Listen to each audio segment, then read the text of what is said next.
नमस्कार। आप सभी का हमारे इस विशेष पॉडकास्ट में हार्दिक स्वागत है।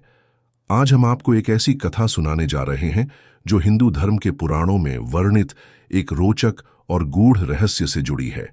यह कथा न केवल भगवान विष्णु से संबंधित है, बल्कि इसमें एक महान आर्षि की परीक्षा और एक दिव्य सत्य का उद्घाटन भी होता है।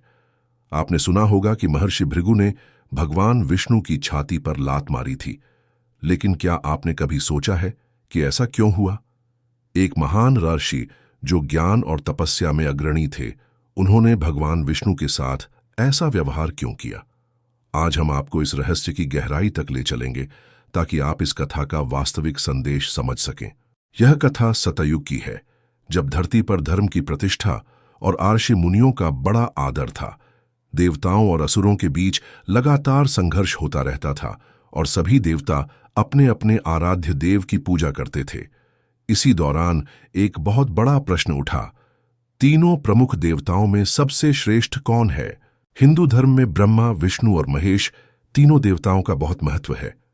ब्रह्मा सृष्टि के रचयिता हैं, विष्णु पालनकर्ता हैं और शिव संहारक हैं।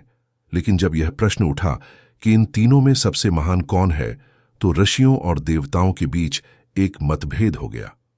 इस मतभेद को सुलझाने के लिए आर्षियों ने निर्णय लिया कि इसकी परीक्षा ली जानी चाहिए। इस कार्य के लिए उन्होंने महर्षि भृगु को चुना, जो अपनी कठोर तपस्या और निष्पक्ष दृष्टिकोण के लिए प्रसिद्ध थे। महर्षि भृगु ने सर्वप्रथम ब्रह्मा जी के पास जाने का निश्चय किया। जब वे ब्रह्मलोक पहुंचे तो उन्होंने देखा कि ब्रह्मा जी वेदों के अध्ययन में लीन हैं। भृगु आर्षि ने ब्रह्मा जी को प्रणाम नहीं किया और उन्हें अनदेखा कर दिया। ब्रह्मा जी इस व्यवहार से अत्यंत क्रोधित हुए, लेकिन उनकी पत्नी सरस्वती जी ने उन्हें शांत कर दिया और कहा कि आर्षि कोई परीक्षा ले रहे होंगे। ब्रह्मा जी ने अपने क्रोध को नियंत्रित किया, लेकिन भृगु ऋषि ने मन ही मन निष्कर्ष निकाला कि जो देवता क्रोध से मुक्त नहीं है, वह सर्वोच्च नहीं हो सकते। इसके बाद महर्षि भृगु कैलाश पर्वत पहुंचे, जहां भगवान शिव ध्यान में लीन थे। भृगु आर्षि ने शिव जी को प्रणाम नहीं किया और सीधे उनके पास जाकर कठोर शब्दों में बात करने लगे। शिव जी को यह बहुत अपमानजनक लगा और उन्होंने तुरंत अपना त्रिशूल उठाकर ऋषि को दंड देने का प्रयास किया। लेकिन तभी माता पार्वती ने शिव जी को शांत किया और उनके क्रोध को नियंत्रित करने की सलाह दी। भृगु आर्षि ने यह देखा और निष्कर्ष निकाला कि जो देवता अपने क्रोध को नियंत्रित नहीं कर सकते, वे भी सर्वोच्च नहीं हो सकते। अब महर्षि भृगु बैकुंठ धाम पहुंचे, जहां भगवान विष्णु शेषनाग की शैया पर योग निद्रा में थे। भृगु आर्षि ने देखा कि विष्णु जी गहरी निद्रा में हैं और उन्होंने उनकी परीक्षा लेने के लिए एक अप्रत्याशित कार्य किया। उन्होंने भगवान विष्णु की छाती पर अपने पैर से प्रहार किया। जैसे ही आर्षि ने भगवान विष्णु को लात मारी, भगवान विष्णु तुरंत जाग गए। लेकिन आश्चर्य की बात यह थी कि उन्होंने क्रोध करने के बजाय भृगु आर्षि के चरण पकड़ लिए और बोले, हे महर्षि, क्या आपके चरणों को चोट तो नहीं लगी? मेरी छाती कठोर है, कहीं आपको पीड़ा तो नहीं हुई? भगवान विष्णु का यह विनम्र और करुणामय व्यवहार देखकर महर्षि भृगु दंग रह गए। उन्होंने अनुभव किया कि विष्णु जी में अहंकार, क्रोध या प्रतिशोध का कोई स्थान नहीं है। उनकी विनम्रता और दयालुता ने यह सिद्ध कर दिया कि वे ही सर्वोच्च देवता हैं।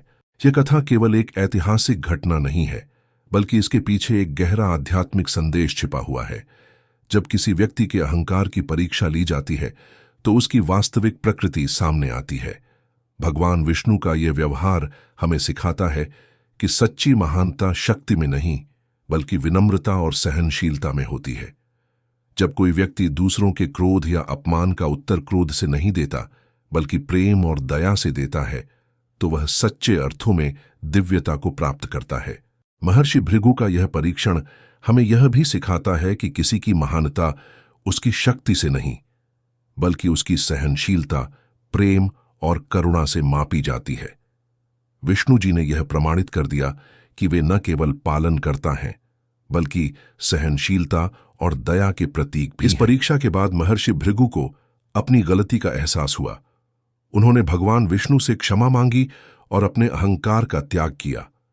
इसके बाद उन्होंने सभी ऋषियों को जाकर बताया कि तीनों लोकों में भगवान विष्णु ही सबसे महान हैं, क्योंकि उनके हृदय में करुणा और प्रेम की अनंत धारा प्रवाहित होती है। इस कथा से हमें यह महत्वपूर्ण सीख मिलती है कि सच्ची महानता केवल शक्ति या ज्ञान में नहीं, बल्कि विनम्रता, धैर्य और प्रेम में निहित होती है।